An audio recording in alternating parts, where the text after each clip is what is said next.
CBC या complete blood count, ये ऐसा टेस्ट है जो हर किसी ने कभी ना कभी कराया होगा या अपने लाइफ में कभी कराएंगे।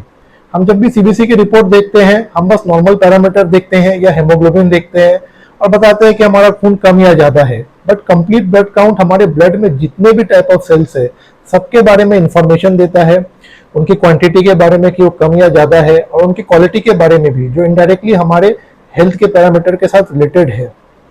तो सबसे पहले सीबीसी के टेस्ट में हम देखते हैं रेड ब्लड सेल।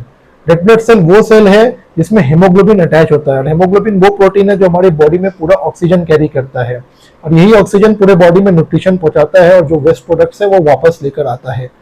तो ये ज्यादातर घटता कब है? न्यूट्रिशनल डिफिशियंसी है, या आपका ब्लड लॉस हुआ है, पोस्ट ओटी है, एनीमिक कंडीशन है। ये बढ़ता कब है? बोन मैरो कंडीशन है, या क्रॉनिक हाइपोक्सिया है, या आप हाई ऑल्टीट्यूड में रहते हैं, इनमें इनका लेवल बढ़ जाता है।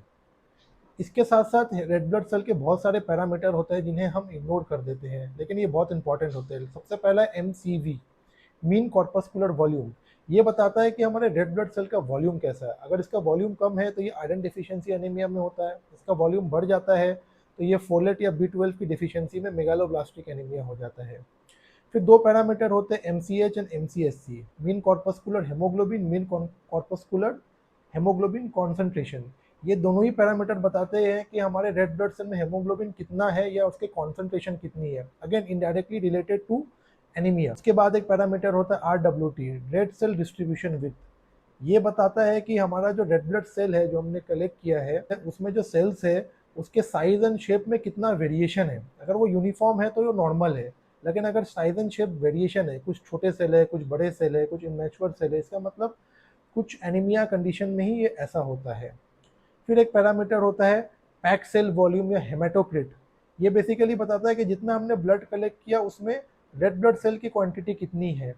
अगर ये पीसीबी कम है तो मतलब ये आप ओवर हाइड्रेशन या पोस्ट ओटी, जब बहुत फ्लूइड्स चलती है उस कंडीशन में ये कम हो जाता है। और डिहाइड्रेशन कंडीशन या पॉलीसाइथेमिया वेरा, एक ट्यूमर होता है जिसमें आरबीसी बहुत ज़्यादा बनती है, वो सब कंडीशन में इसकी लेवल बहुत ज़्यादा बढ़ जाता है।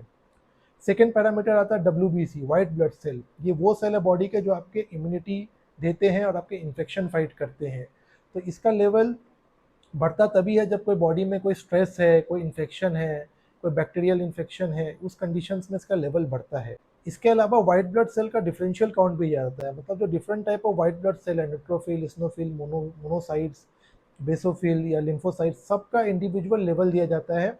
ये सभी सेल डिफरेंट कंडीशंस में घटते बढ़ते हैं। जैसे न्यूट्रोफिल बैक्टीरियल इन्फेक्शन में बढ़ता है, इस्नोफिल एलर्जी या पैरासिटिक कंडीशन में बनता है, लिम्फोसाइट्स क्रॉनिक इन्फेक्शन टीबी में बढ़ता है, बेसोफिल भी एलर्जिक रिएक्शंस में बढ़ता है। तो इसके बाद आता है प्लेटलेट। प्लेटलेट वो सेल है जो आपके बॉडी में ब्लड को क्लॉट कराता है।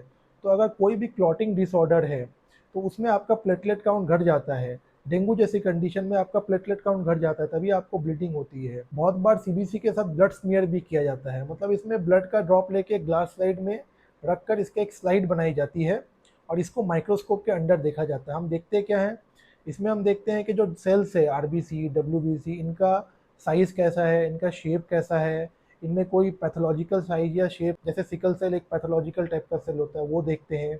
कोई पैरासाइट जैसे मलेरिया का, फिलेरिया का, वो भी इसमें विजिबल होता है। सीबीसी का जो टेस्ट है वो बस आपका खून कम या ज़्यादा देखने के लिए नहीं होता है, बाकी आपके पूरे ब्लड के सब टाइप के सेल के बारे में इंफॉर्मेशन देता है, जो कि बहुत इंपॉर्टेंट होता है पेशेंट की डायग्नोसिस बनाने में। Thank you.